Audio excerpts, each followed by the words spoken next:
दिल्ली के Jaipur golden hospital में oxygen की कमी से 20 लोगों की मौत। अस्पताल प्रशासन ने एबीपी न्यूज से कहा, कम हो गया था ऑक्सीजन का फ्लो।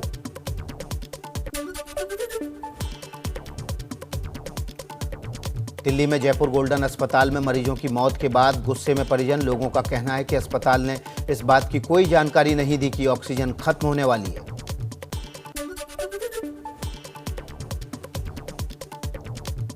मरीजों की मौत के बाद जयपुर गोल्डन अस्पताल पर लगे गंभीर आरोप। एक शख्स ने बताया कि ऑक्सीजन खत्म होने के बाद अस्पताल ने 44,000 रुपए का बिल वसूला।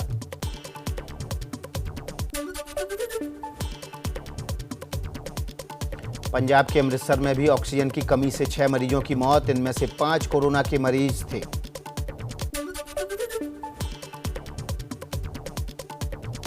मध्य प्रदेश में भी ग्वालियर में ऑक्सीजन की कमी से मचा का हाहाकार। ऑक्सीजन की कमी की वजह से सबसे बड़े सरकारी अस्पताल जयारोग्य अस्पताल से 30 मरीजों को दूसरे अस्पताल में भर्ती कराया गया। शिफ्टिंग के दौरान 2 मरीजों की मौत हुई।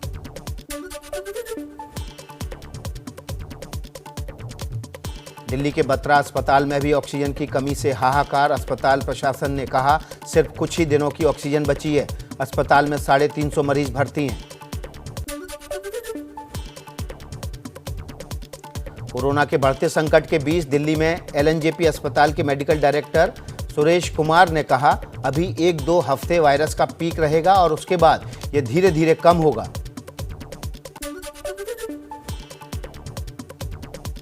यूपी के बहराइच में भी ऑक्सीजन की कमी से मचा कोहराम। मरीजों के परिजनों ने देर रात सीएमओ के घर पर जमकर हंगामा किया।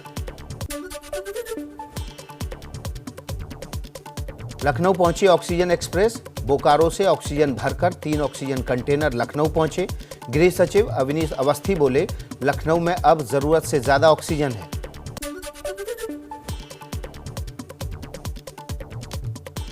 यूपी में ऑक्सीजन की किल्लत और कालाबाजारी को देखते हुए सीएम योगी का एक्शन। ऑक्सीजन की लाइव मॉनिटरिंग की ऑक्सी ट्रैकर वेब पोर्टल का शुभारंभ किया। ऑक्सीजन की मांग, गाड़ियों की लाइव लोकेशन सहित सभी आवश्यक जानकारी से अपडेट मिलेगा। वायुसेना के अलावा ऑक्सीजन सप्लाई में मदद करने में जुटा रेलवे। झारखंड के बोकारो से यूपी, एमपी ऑक्सीजन जल्दी पहुंचाने के लिए बनाया गया ग्रीन कॉरिडोर। गृह मंत्री अमित शाह ने गुजरात के गांधीनगर में ऑक्सीजन प्लांट का शुभारंभ किया। यह ऑक्सीजन प्लांट आयुर्वेदिक अस्पताल में लगाया गया है। यूपी के गाजियाबाद में गुरुद्वारा पेश कर रहा है मानवता की मिसाल। इंदिरापुरम इलाके में गुरुद्वारा ऑक्सीजन लंगर चलाकर जरूरतमंदों को ऑक्सीजन मुहैया करा रहा है। देश में ऑक्सीजन बनाने वाली प्रमुख कंपनियों के साथ पीएम ने चर्चा की। मोदी बोले, कम समय में पूरा समाधान निकालने की चुनौती।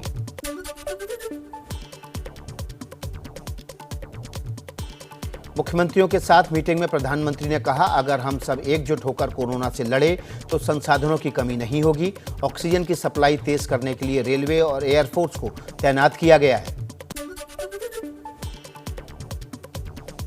केंद्रीय गृह मंत्री अमित शाह ने ऑक्सीजन की आपूर्ति बढ़ाने का दिया निर्देश। सभी राज्य ऑक्सीजन प्लांट की सूची बनाने और बंद प्लांट को दोबारा शुरू करने को कहा।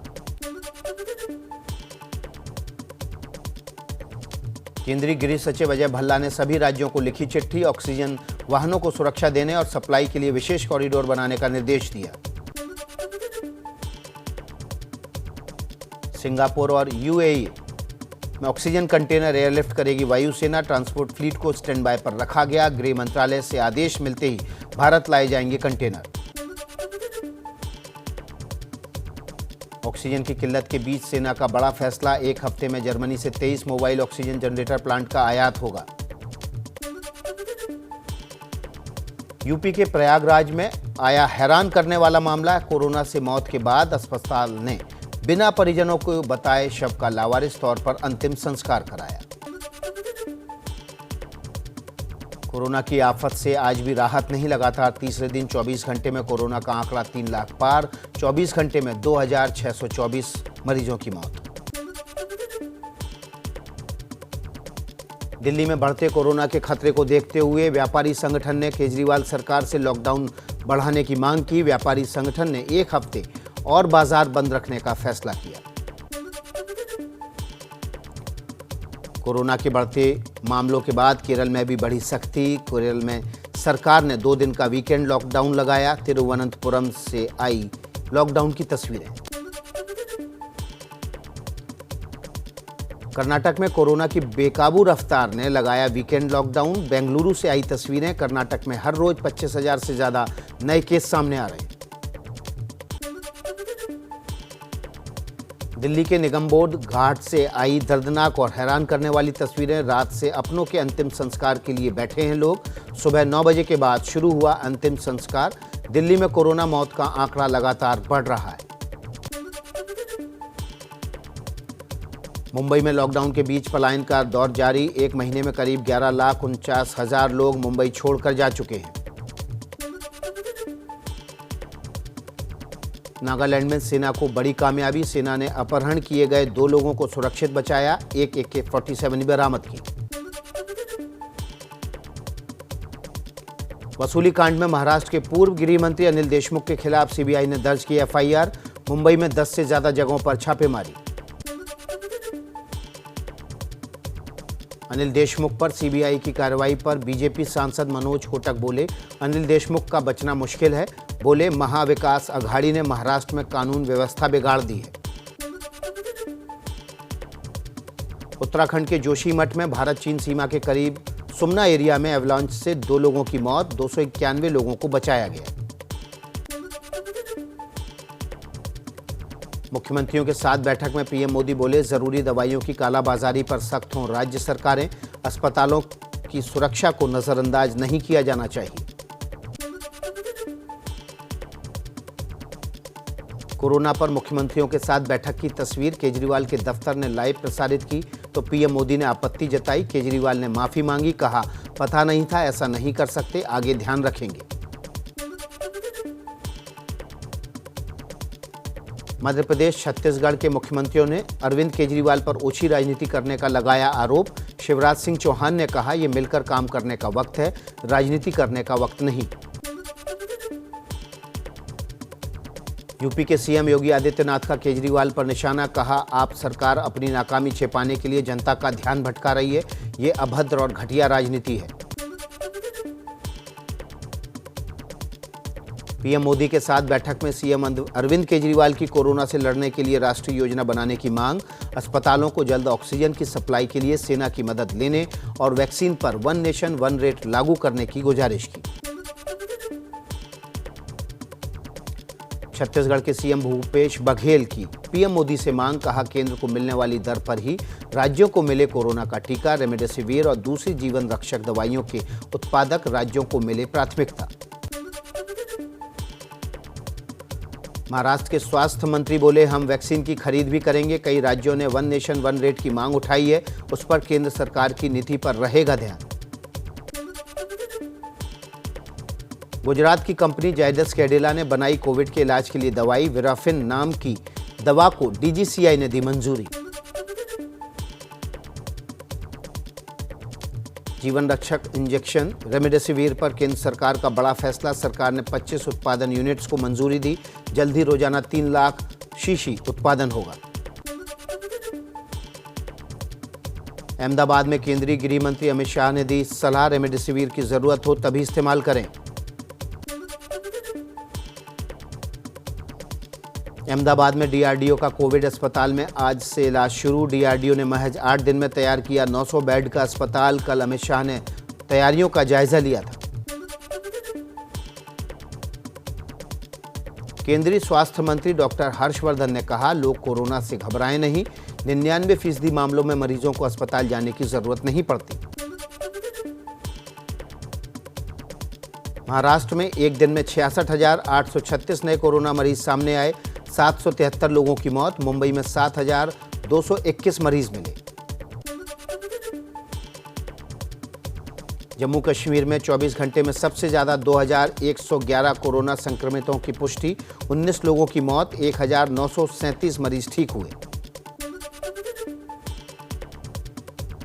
यूपी में वीकेंड कर्फ्यू जारी। सोमवार सुबह 7 बजे तक बाहर निकलने पर सख्त पाबंदी। ज़रूरी सेवाओं के लिए रहेगी छूट, लेकिन वैक्सीनेशन जारी रहेगा। बीते 24 घंटे में कोरोना के 37,238 नए मरीज सामने आए। राजस्थान में कोरोना को लेकर कल से पाबंदी और सख्त। ज़रूरी सेवाओं से जुड़ी दुकानें सुबह 7 बजे से 11 बजे तक महज 4 घंटे खुलेंगी। निजी वाहनों के एक जिले से दूसरे जिले में जाने पर रहेगा प्रतिबंध। राजस्थान के डूंगरपुर में पुलिस थाने से आई अनोखी तस्वीरें। कोरोना संकट में छुट्टी नहीं मिलने पर महिला कांस्टेबल की हल्दी रस्म थाने में ही हुई।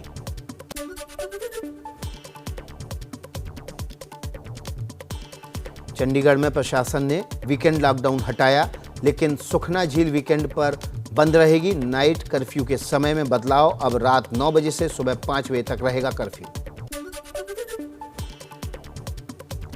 हिमाचल के शिमला में आज से 2 दिन बाजार बंद रहेंगे। सिर्फ ज़रूरी सेवाओं से जुड़ी दुकानों को छूट। सीएम जयराम ठाकुर बोले, हिमाचल में मुफ्त वैक्सीन लगाएंगे। उत्तराखंड में कोरोना के बढ़ते खतरे पर सीएम तीरथ सिंह रावत ने आज शाम 4 बजे बुलाई सर्वदलीय बैठक। तीरथ सिंह रावत ने लोगों को मुफ्त टीका देने का ऐलान किया। मध्य प्रदेश में आज से 9 मई तक चलेगा किल कोरोना अभियान के तहत घर घर जाकर कोरोना संदिग्धों की पहचान की जाएगी और इलाज मुहैया कराया जाएगा। कोरोना मामलों पर सुप्रीम कोर्ट में मंगलवार को होगी सुनवाई। कल केंद्र सरकार जवाब देने को तैयार नहीं थी। हरीश साल्वे ने खुद को इस केस से अलग किया। कोरोना संकट के बीच आंध्र सरकार का बड़ा फैसला। महाराष्ट्र को 300 वेंटिलेटर देने का किया ऐलान। कोरोना संकट को लेकर एक्शन में आंध्र प्रदेश के सीएम जगन मोहन रेड्डी। राज्य के आला अधिकारियों के साथ की बैठक। 18 साल से ज्यादा उम्र वालों को मुफ्त वैक्सीन देने का किया ऐलान। पतंजलि में कोरोना पॉजिटिव मरीजों की खबर का बाबा रामदेव ने किया खंडन। ट्वीट कर कहा, पतंजलि में कोई व्यक्ति संक्रमित नहीं। कोरोना नियम के तहत हमने नए रोगी और नए छात्रों का कोरोना टेस्ट कराया था। जो 14 लोग पॉजिटिव मिले उन्हें प्रवेश नहीं दिया गया। यूपी में लखनऊ पश्चिम से बीजेपी विधायक सुरेश श्रीवास्तव की कोरोना से मौत। 7 दिनों से वेंटिलेटर पर थे। विधायक की पत्नी और बेटा भी संक्रमित। रक्षा मंत्री राजनाथ सिंह ने सुरेश श्रीवास्तव के निधन पर दुख जताया। ट्वीट करके कहा, उनकी कर्मठता सरलता एक मिसाल थी। परिवार के प्रति संवेदनाएं हैं। यूपी के प्रयागराज में कोरोना अस्पताल में बड़ा बवाल। बेड खाली नहीं होने पर डॉक्टरों ने मरीज को भर्ती करने से मना किया तो परिजनों ने डॉक्टरों के साथ मारपीट की। सुरक्षा की मांग को लेकर बिहार की राजधानी पटना में एनएमसीएच के जूनियर डॉक्टर ने की हड़ताल। कोरोना मरीजों के परिजनों के व्यवहार से नाराज होकर उठाया कदम। लखनऊ में रेमडेसिविर के नाम पर नकली इंजेक्शन बेचने वाले गिरोह का बांडाफोड़। 4 लोग गिरफ्तार, 91 नकली इंजेक्शन बरामद। दिल्ली में पुलिस रेमडेसिविर की कालाबाजारी करने वाले गैंग का पर्दाफाश। 2 लोग गिरफ्तार, 71 इंजेक्शन बरामद। दिल्ली पुलिस को ऑक्सीजन की कालाबाजारी मामले में बड़ी कामयाबी। एक घर में छापा मारकर 32 बड़े और 16 छोटे ऑक्सीजन सिलेंडर जब्त किए। गुरुग्राम में ऑक्सीजन गैस की कालाबाजारी करने वाले शख्स का गुरुग्राम सीएम फ्लाइंग स्क्वाड ने किया भांडाफोड़। सीएम फ्लाइंग ने ऑक्सीजन सिलेंडर की कालाबाजारी करने वाले 4 आरोपियों को गिरफ्तार कर बड़े नेक्सस का खुलासा किया। हरियाणा में पानीपत के सिरसा के लिए निकला ऑक्सीजन का टैंकर हुआ गायब। टैंकर का ना कंपनी को पता, ना ही पुलिस को। 10 मीट्रिक टन ऑक्सीजन लेकर चला था टैंकर। छतरपुर मध्य प्रदेश के छतरपुर जिले में ऑक्सीजन सिलेंडर की कालाबाजारी के शक में प्रशासन की बड़ी कार्रवाई। प्रशासन ने देर रात ऑक्सीजन सिलेंडर की कालाबाजारी के शक में प्रभात ट्रेडिंग कंपनी पर छापा मारा, जहां से 70 ऑक्सीजन सिलेंडर हुए जब्त। ग्वालियर पुलिस ने कालाबाजारी में रेमडेसिविर इंजेक्शन बेचने के आरोप में एक युवक को पकड़ा। 24,000 में रेमडेसिविर के इंजेक्शन ब्लैक में बेच चुका था आरोपी। केंद्र सरकार का राहत भरा ऐलान, मई और जून महीने में भी जरूरतमंदों की गरीब कल्याण योजना के तहत मिलेगा 5 किलो मुफ्त अनाज, 80 करोड़ लोगों को होगा फायदा। कोरोना के चलते आज से बंद की गई विस्ताडोम ट्रेन। कालका से शिमला हेरिटेज रेलवे ट्रैक पर चलने वाली इस ट्रेन को नहीं मिल रहे थे पैसेंजर। पीएम मोदी ने बंगाल के बीरभूम, कोलकाता, मालदा और मुर्शिदाबाद की जनता को वर्चुअल तरीके से किया संबोधित। कहा, ममता सरकार में भ्रष्टाचार का बोलबाला, हम बंगाल को सोनार बांग्ला बनाएंगे। बढ़ते हैं फटाफट खबरों की ओर। ममता बनर्जी ने वैक्सीन को लेकर केंद्र पर निशाना साधा है। कहा, देश में वैक्सीन और दवाई नहीं है, फिर भी निर्यात किया जा रहा है। पीएम की बैठक में मुझे नहीं बुलाया गया। बंगाल के हिस्से की वैक्सीन बीजेपी शासित राज्यों को दी जा रही है। बीजेपी नेता शुभेंदु अधिकारी का टीएमसी पर बड़ा आरोप। कहा, जब केंद्र सरकार ने वैक्सीन दी तो टीएमसी नेताओं ने स्वास्थ्य कर्मियों की जगह खुद को वैक्सीन लगवा ली। बंगाल में चुनाव के बीच बीजेपी का ऐलान। ट्वीट कर कहा, बंगाल में बीजेपी की सरकार बनी तो लोगों को फ्री वैक्सीन लगवाएंगे। पश्चिम बंगाल में 8वें दौर का चुनाव प्रचार तेज। बीजेपी के प्रदेश अध्यक्ष दिलीप घोष का आज 5 चुनावी कार्यक्रम, कई रैलियों में जनता से होंगे मुखातिब। बीजेपी नेता शुभेंदु अधिकारी ने आज प्रचार में लगाएंगे जोर। कांडी, खारग्राम और बारवा में करेंगे रैलियां। बीजेपी सांसद और मौजूदा विधानसभा चुनाव में उम्मीदवार लॉकेट चटर्जी भी आज करेंगी प्रचार। 3 जनसभाओं में होंगी जनता से मुखातिब। पश्चिम बंगाल की सीएम ममता बनर्जी आज सुबह 11:30 बजे करेंगी प्रेस कॉन्फ्रेंस। बीरभूम के जिला अध्यक्ष अनुव्रता मंडल और टीएमसी के 11 उम्मीदवार भी रहेंगे मौजूद। एबीपी न्यूज़ आपको रखे आगे।